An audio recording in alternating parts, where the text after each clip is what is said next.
Oi, gente linda, tudo bem com vocês? Aqui é a Márcia do Questões da Vida Real. Nosso assunto de hoje é igreja. Nós vamos estar dando continuidade àquele assunto sobre como a igreja evangélica vai precisar olhar para o século XXI e, com toda a humildade do meu coração, se algum líder assistir esses vídeos, entenda que esse é o olhar de uma pessoa que conheceu alguns estados e viu alguns problemas no meio evangélico devido à nossa prática religiosa e que isso impactou ou está impactando ou causando. Precisamos mudar, essa é que é a realidade e isso está acontecendo com toda a igreja brasileira, né? Então, se você gostar deste vídeo, no final não esqueça de deixar o seu like, não esqueça de compartilhar, não esqueça de fazer a sua inscrição e ativar o sininho para saber quando eu postar um novo vídeo, tá bom? Esse vídeo é da série Igreja, como eu já disse, e você pode entrar lá nas playlists que você pode encontrar os outros vídeos, beleza? Então vamos lá. Eu já fiz um leve apanhado geral histórico, né, de como a igreja veio na década de 70, que foi quando eu me converti, aos 11 anos. A década de 80, passei um pouco pela década de 90 até entrar no decênio do século XXI. A mudança na liderança, as lideranças do meio evangélico, elas são de acordo com as denominações. Nós temos pontos em comum, né? Estamos divididos em grupos de tradicionais, o tradicional, o pentecostal, o neopentecostal, mas as ovelhas não veem nada disso. Geralmente só vê mais a diferença entre o pentecostal do tradicional, né? O tradicional é aquele mais quieto, quando vão orar é um por vez, não gostam de nada muito espalhafatoso, de muito barulho, acham que é o oposto dos pentecostais, tá? Oram alto, bastem os pés, palmas, cantam e se entregam, vamos dizer, ao êxtase espiritual. Vou usar esse termo mais difícil.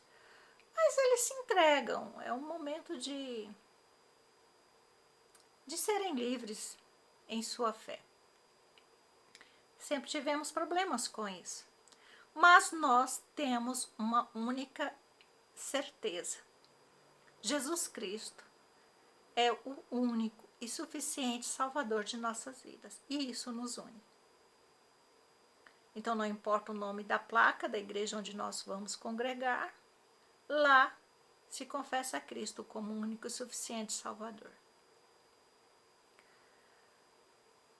Mas assim, por que nos últimos anos nós passamos a ter centenas de pessoas nas igrejas, numa rotatividade, mas por que não estavam permanecendo? Por que havia uma porta dos fundos? Lá em Goiânia eu ouvi muito isso na igreja que eu congregava. E as pessoas estavam saindo. A pergunta é, por que não estava fazendo diferença o Evangelho? A Bíblia diz que o Evangelho é poder de Deus para todo aquele que nele crê. Gente, eu vi pessoas serem literalmente transformadas de leões em cordeiros, transformados em caráter assim profundo, pessoas de tendências violentas. Eu vi casais serem restaurados, eu vivenciei esta realidade, sabe? Décadas de 80 e 90. Eu vivi isso, eu vi isso. As transformações eram reais. Eu tive a honra e o privilégio da parte de Deus de ver muitos milagres mesmo. Pessoas ouvirem, andarem, eu vi muitos milagres. Então, chegou uma época que eu estava tão acostumada com milagres que eu não... Isso aí, não, Deus resolve rápido. De tanto que eu estava acostumada a ver. E acontecia. Coisas extraordinárias aconteciam. Pessoas simples orarem umas pelas outras, em qualquer lugar, e curas acontecerem. Então, eu vivenciei isso. Mas, como eu disse, a igreja que foi adentrando o século XXI começou a ter um problema. Um problema muito sério. Pessoas passaram a ser líderes. Não que não existisse problemas no meio da liderança antes. Existiam, mas isso era tratado, isso era visto e havia algo muito especial antes. Ovelha era tratada como ovelha e era amada como ovelha. Havia uma preocupação com as pessoas quando se convertiam e os pastores procuravam até então conhecer as famílias de suas ovelhas. Conhecer a história delas, saber o que estava acontecendo, ter uma noção do que estava acontecendo. E assim, se orava, se gastava tempo para se orar por estas pessoas. Talvez o crescimento da igreja tenha trazido esse tipo de problema. O que eu quero dizer é que, como havia muitas denominações, a diferença de administração eclesiástica mudava muito para outra. Principalmente no meio evangélico, neopentecostal, né, que é uma mistura do tradicional e pentecostal. E essa mudança de que qualquer pessoa que se dispusesse a liderar um grupo era um líder, começou a desvirtuar muito desse amor pastoral. Começou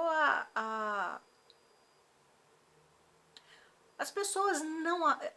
Havia aqueles que davam conta, se submetiam, mas a realidade de vida eram outras. As famílias destas pessoas não conseguiam compreender por que elas estavam liderando grupos. E elas estavam influenciando pessoas. Então, assim, se havia um determinado grupo em que as pessoas eram mais maduras, e às vezes um líder era mais jovem, ele queria que essa pessoa se submetesse àquele tipo de direcionamento que ele estava dando. Então, isso não passou a ser visto, não passou a se considerar que as pessoas estavam trazendo suas bagagens. Outra coisa também que que não se considerava na época, era o desenvolvimento da tecnologia, e isso ainda está acontecendo, e a forma como isso está interferindo na formação mental, intelectual e espiritual das pessoas. Tecnologia é ruim? Não. Mas o que estamos fazendo com ela é que precisa ser questionado. O que está acontecendo no meio dos jovens, dos adultos, com relação à tecnologia. Então, foram coisas que nós deixamos de questionar no meio evangélico e que precisa ser, é um assunto que precisa ser trazido à tona, né? É igual a questão do homossexualismo, agora a tal de ideologia de gênero. Nós precisamos questionar isso entre nós mesmos, e a liderança da igreja evangélica no Brasil vai precisar questionar isso. Porque o que está acontecendo, e eu falo isso com muito pesar na minha alma, estão querendo criar na nação brasileira homens que não são mais homens fisicamente, E essas pessoas têm uma alma e um espírito, então elas aceitam a Cristo como o único, suficiente Salvador e elas se convertem. No converter, ela tem a mente, né? Pode ter o seu jeito de mulher, os homens, mas o corpo vai continuar tendo os hormônios masculinos e a forma como isso vai caminhar dentro da igreja é um aspecto que nunca foi falado. Porque uma vez que a cirurgia é feita, não pode ser desfeita. E eles estão querendo fazer com que isso aconteça o mais cedo possível. Outra coisa também que não se fala só por alto é a questão como é que eu posso falar sem o YouTube querer dizer que o meu vídeo não pode acontecer alguma coisa. A questão das crianças não poderem nascer, não serem consideradas com vida quando estão dentro do ventre da mãe e assim poderem ser retiradas antes do tempo. Isso precisa ser questionado, revisto. Somos contra completamente. Porém, qual a solução que podemos dar? O que a igreja pode fazer para mudar isso? Porque não adianta só a liderança dos centros urbanos ficarem com esse conhecimento, porque as igrejas no interior também precisam saber o que fazer. Porque esta é uma realidade que chegou para ficar e o mundo está trabalhando para isso. Aí você pode falar, mas olha, nós não somos desse mundo. Não, nós não somos. Nós somos luzeiros neste mundo, conforme diz a palavra de Deus. Então, para você ter uma luz boa, ela precisa estar limpa. Então, você precisa saber o que limpar, quando limpar, como limpar e aonde limpar. Então, esse é o primeiro, é um aspecto que precisa ser falado. E assim, eu me empolgo um pouco e já adiantamos bastante. Então, esses são 12 assuntos que precisa ser conversado o mais rápido possível e envolver toda a igreja. E como trabalhar a oração com essa nova realidade que estamos tendo no Brasil. Porque esse povo chegou para ficar. Não há como desfazer. E aí, o que podemos fazer? Qual a direção que o Espírito Santo vai nos dar? Qual é a direção? As pessoas que não foram chamadas para serem líderes, pastores de almas, homens ou mulheres, pastores de alma, pescadores de homens, o que eles vão fazer sobre isso? E aqueles que nunca foram e estão assumindo essa realidade, o que vai acontecer daqui por diante? Então é um assunto que tem que ser falado. Beleza? Se gostou, já sabe. Dê o seu like, faça a sua inscrição, compartilhe e ative o sininho para a gente estar conversando, beleza? Beijo, até a próxima.